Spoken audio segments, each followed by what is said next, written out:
He built one of the most powerful platforms in the world, but couldn't even keep his own employees from revolting. And before Elon Musk ever walked through his doors, Twitter was already burning from the inside out, because long before the headlines, the firings, and the chaos, the company had already lost something far more important than control. It had lost its soul. In 2015, Twitter was at its absolute peak. It wasn't just a platform, it was a pulse, a living, breathing reflection of the world's chaos, humor, outrage, and brilliance, compressed into 280 characters at a time. Presidents tweeted policies before announcing them on television. Celebrities argued publicly in real time. The entire revolution began, unfolded, and ended right there on the timeline for millions of people around the world. Twitter wasn't just an app, it was a stage. But behind the electric blue curtain that captured the world's attention was a company quietly suffocating under its own weight. The energy outside, the noise, the influence, the virality wasn't matched inside its walls. What looked like confidence in the world was actually fear behind closed doors. And not just any fear, the kind that doesn't come from losing money, but from losing meaning. Because by 2015, Twitter was facing an identity crisis that few outsiders could see. The company was too big to be scrappy, too slow to innovate, and too confused to define what it really wanted to be. Was it a news company, a tech company, a global town square? Even Twitter itself couldn't decide. Every department had its own answer, and every executive had their own vision. In the center of that storm stood Jack Dorsey, the man who helped create Twitter in the first place, the man who'd been forced out of the news early. When he returned, he wasn't the same person. Gone was the impulsive young coder obsessed with minimalism and disruption. This Jack was older, calmer, almost zen-like. He had grown a beard, practiced meditation, and spoke about technology like a philosopher instead of CEO. He talked about humanity, consciousness, and the responsibility of connecting the world. To some, Jack's return symbolized hope. To others, it was deja vu. But one thing was clear. Twitter had a leader again who believed. Jack didn't see Twitter as a product or even a company. He saw it as a public utility, a digital reflection of society itself. He believed it could be more than a business. He wanted Twitter to be the public square of the internet, a place where everyone, politicians, activists, artists, and ordinary people, could speak freely and be heard. It was a noble vision, but inside the company, it sounded almost naive. Many executives rolled their eyes in speeches. To them, Twitter was a social experiment. It was a struggling business model. Growth had stalled. The user base was flat. Advertising was cautious. The company hadn't turned meaningful profit yet. And Wall Street was losing patience. Jack's spiritual optimism clashed with the corporate urgency around him. While he meditated on how to improve the health of conversation, his teams were battling bugs, user complaints, and toxic trends. Twitter was becoming a mirror of everything wrong with the internet. Outrage, hate, misinformation, and performative noise. And yet, it was also where breaking news happened first, where movements like #MeToo Black Lives Matter gained unstoppable momentum. It was both powerful and poisonous, addictive and exhausting at the same time. Jack knew the problem deep in the company. He saw the cracks forming in the company culture, the politics, the silos, the endless arguments over small design choices. Every new feature became a war zone of thinkers. Every decision took a risk. It was a place where creativity would die in meetings. Still, Jack refused to give up. He spoke about empathy in his design. He told his engineers to think about how Twitter could make conversations healthier. But those words, healthy, empathy, conversation, felt almost foreign inside a company built on chaos. Some employees whispered that Jack was too detached, too abstract, too focused on ideals instead of execution. Others quietly admired him for it, because deep down, they all knew Twitter wasn't like other tech companies. It wasn't a platform people visited. It was a platform that defined them. And yet, for all of Jack's wisdom and quiet conviction, Twitter was still missing something crucial: direction. The company was bleeding down. Executives came and went. Investors were restless. And the boardroom, the one Jack had walked back into with hope and purpose, was filled with tension. People smiling politely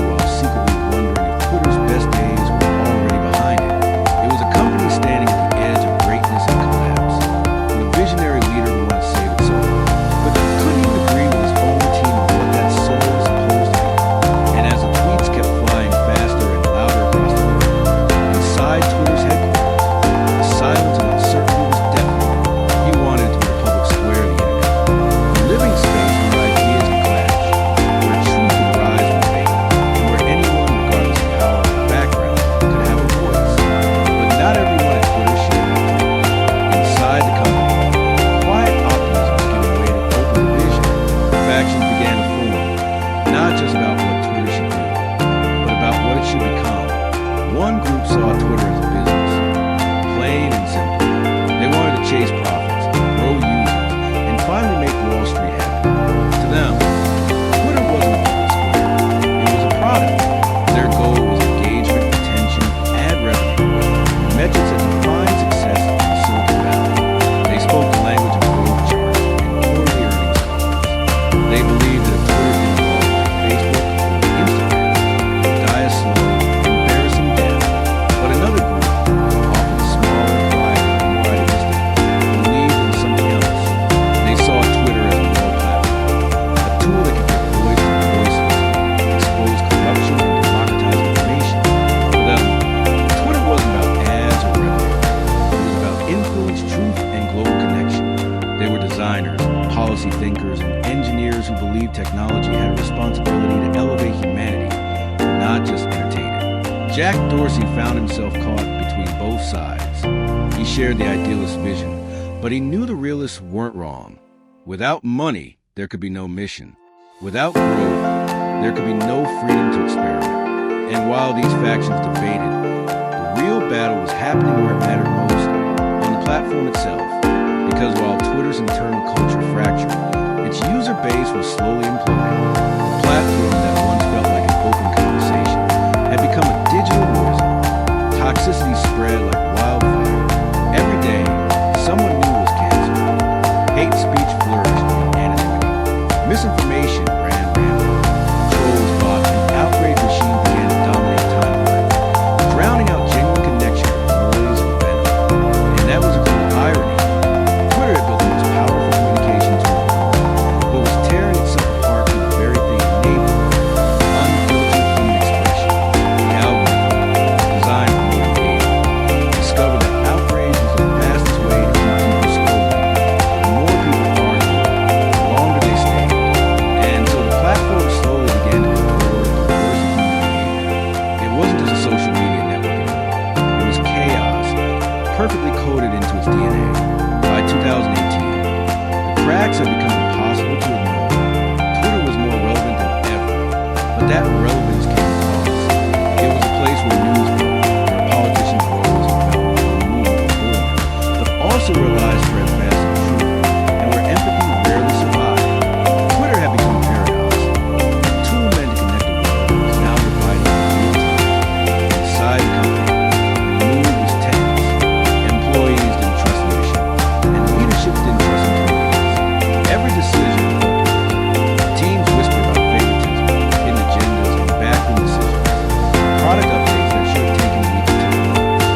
Every feature was debated. Too risky, too controversial, too complicated. Even small changes like tweaking the timeline sparked massive internal fights. Jack, in his calm, quiet way, tried to heal a divide.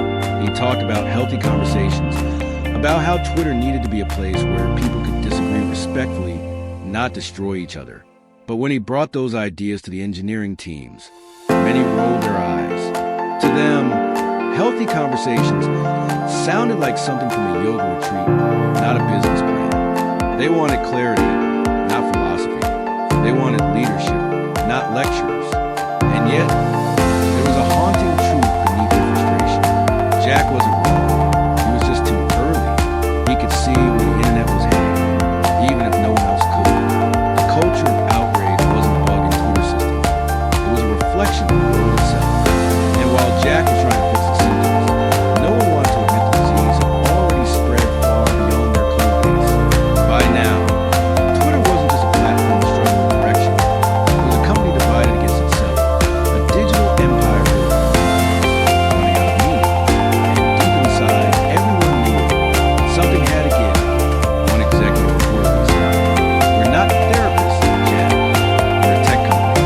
It was meant as a joke, but everyone in the room felt the weight of it, because behind the laughter was a truth that defined Twitter's internal struggle. Nobody really knew what the company was doing. Jack wanted to heal conversations. Others just wanted to build features and meet deadlines. And in that tension lay the seeds of Twitter slowly unraveling. But Jack wasn't wrong. The real issue wasn't about features or algorithms or even user growth. It was the culture. Twitter's greatest challenge was invisible, woven into the way its people worked and thought.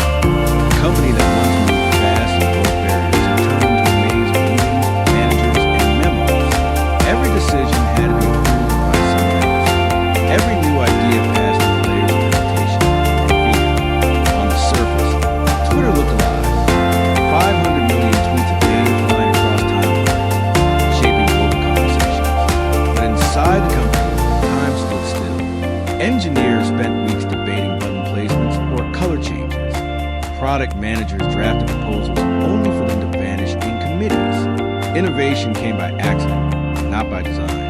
And when it did happen, it often came too late. There was a growing sense of paralysis. Teams were terrified of making the wrong move, so they made no move at all. It was safer to do nothing than take a risk that might fail, and that safety killed progress. One former employee would later describe it perfectly. We weren't building Twitter anymore. We were maintaining it. The irony was brutal. Twitter's purpose was to amplify real-time conversation. Yet inside the company, conversation had become its own trap. Too much talk, not enough action. Meetings stretched for hours, looping in circles with no decisions made. Leaders hesitated to lead because they feared internal backlash. Employees second-guessed everything, worried that bold ideas would be shot down by politics or ego. The company had become a democracy without direction. Everyone had a voice, and no one had a vision. That culture of endless input created a kind of gridlock that strangled creativity. People started playing it safe, protecting their roles instead of building the future. A company that once thrived on innovation now survived on inertia. And yet, this wasn't incompetence. Twitter had some of the smartest minds in tech. Engineers from Google, designers from Apple, strategists from Facebook. Talent wasn't the problem.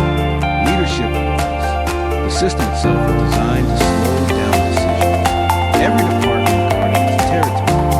Every leader was cautious, afraid to be the one responsible if something went wrong. It was a culture built to prevent failure. And by doing so, it prevented success. By 2020, those cracks could no longer be ignored. What had once been internal whispers had become open frustration. Morale was low. Executives were leaving. Even loyal employees were quietly updating their resumes. And at the center of it all was Jack Dorsey, still calm, still contemplative, but stretched thin, because by now, Jack was splitting his time between two worlds. Twitter and Square, his other company, later known as Block. One was a struggling social platform drowning in politics. The other was a fintech success story redefining digital payments. The contrast couldn't have been clearer. At Square, Jack was celebrated as a visionary. At Twitter, he was criticized as a part-timer. Investors accused him of neglecting his duties. Employees wondered if he still cared. The board questioned whether his heart was even in it anymore. And maybe, deep down, they were right. Jack loved the idea of Twitter, philosophy, purpose, humanity. But he seemed tired of the constant battle that had become. Every decision turned into a fight. Every innovation was smothered by committees. He was a dreamer surrounded by skeptics. Trying to lead a company that no longer wanted to be led. Inside Twitter San Francisco headquarters, the mood had shifted. The energy that once fueled its rise had turned into quiet cynicism. People stopped believing change was possible. And when belief dies inside a company, no amount of code or capital can save it. Twitter, by then, wasn't collapsing because of competition with more money. It was collapsing because it had forgotten how to decide what it wanted to be. It wasn't broken by outsiders. It was broken by its own indecision. Investors were furious. To them, Jack Dorsey had become a ghost, half in, half out. They accused him of treating Twitter like a side project, a hobby he tinkered with between meditation retreats and Square board meetings. And in truth, they weren't entirely wrong. While his heart was in the right place, his focus was divided. He had built $1 billion payments company and was still trying to fix a social network that no longer believed in itself. Meanwhile, the rest of Silicon Valley wasn't waiting around. Instagram had evolved into a global lifestyle empire, visual, addictive, and endlessly monetizable. TikTok was rewriting the rules of attention. Even Snapchat had found its rhythm. And Twitter, it was still arguing about whether users should be allowed to edit their tweets.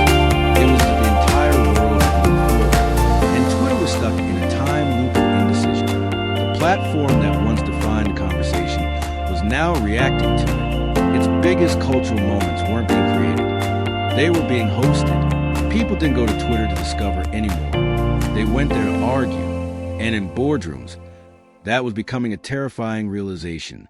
The platform wasn't growing, it was surviving. Then came 2020, the pandemic. The moment the entire world went online, Twitter's influence exploded again, but not in the way anyone had hoped. The platform became the central hub of chaos. Information, misinformation, fear, politics, rage. It all collided in a single stream of endless tweets. World leaders announced lockdowns, scientists shared data, conspiracy theorists shared lies, and everyone was screaming at everyone else in the real time. Twitter was never designed to handle this level of intensity. Its moderation systems, already fragile, were collapsing under pressure. Thousands of employees were suddenly working remotely, trying to police one of the most chaotic information environments in history. They were expected to stop hate, filter lies, and protect free speech, all at the same time. It was impossible. Every decision they made angered someone. Every post they removed created controversy. Every account they banned became a headline. Inside the company, the atmosphere was toxic. The moderators were exhausted. Policy teams argued daily about what counted as harmful content. Some believed Twitter had a moral duty to protect users from misinformation. Others argued that censorship, no matter how well-intentioned, was betrayal of free speech. But the truth was, no one could even agree on what free speech meant. It wasn't just messy, it was existential. Twitter's very identity was being tested. It was a platform for everyone, but only for those who followed its evolving rules. It could a company that built its brand on open conversations thrive in a world where every conversation had an outrage? Jack was watching from afar, trying to guide with calm words and open ideals. But his vision was being swallowed by noise. And then, quietly, something began to stir. A rumor, a whisper, a name. Somewhere deep in financial markets, a billionaire was buying Twitter shares, millions of them. At first, nobody inside the company took it seriously. Just another rich tech guy playing games, they thought. But this wasn't just anyone. This was a man who lived on Twitter. A man who used the platform not as a tool, but as a weapon. When employees realized it was Elon Musk, laughter turned to nervous smiles, and nervous smiles turned to panic. This was the same man who tweeted market shifting jokes, who mocked regulators, who turned memes into headlines. The idea that he might buy Twitter sounded absurd, until it wasn't. Day by day, reports started leaking. Musk's stake was growing. He wasn't just a user anymore. He was becoming an owner.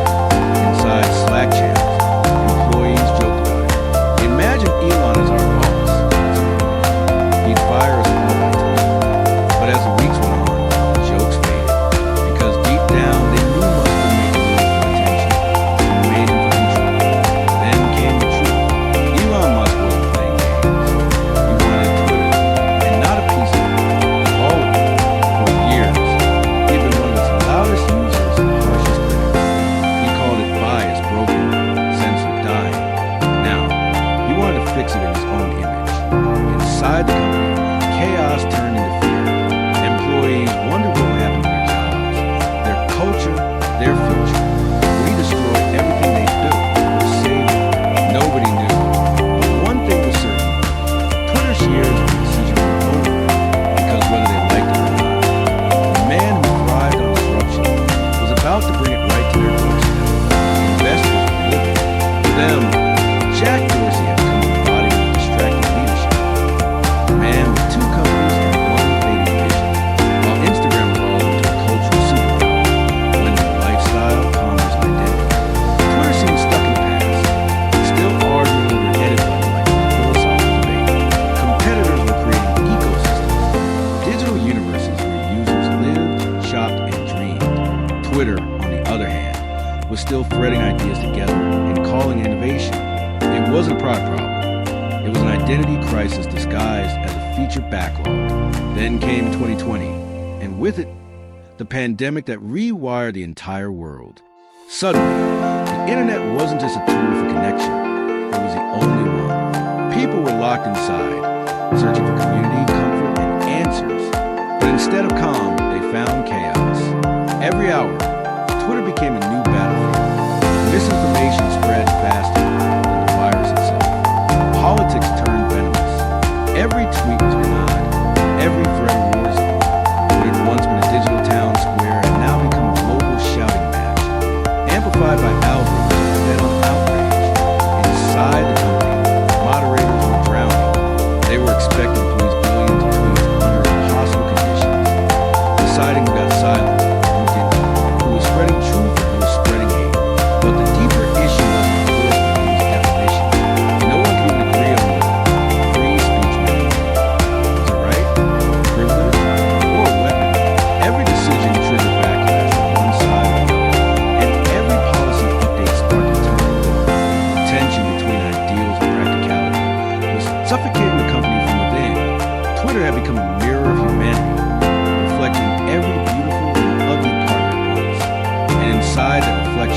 Jack's original dream was fading. The platform that was supposed to connect the world was instead divided in real time. Executives debated endlessly, PR teams panicked, and engineers were trapped in an endless loop of patching problems they didn't cause. It wasn't just a company crisis. It was a civilization's anxiety machine. Then, quietly at first, came a rumor. It started as a whisper in hallways, a speculative joke on Slack channels. A billionaire, someone who didn't just use Twitter but lived on it, had started buying shares. At first, employees dismissed it. Twitter had seen rumors come and go before, but this one didn't fade. It grew louder, more real, and soon, the laughter turned into silence. That billionaire was Elon Musk, the world's richest man, the self-proclaimed champion of free speech. And he wasn't joking. He wanted Twitter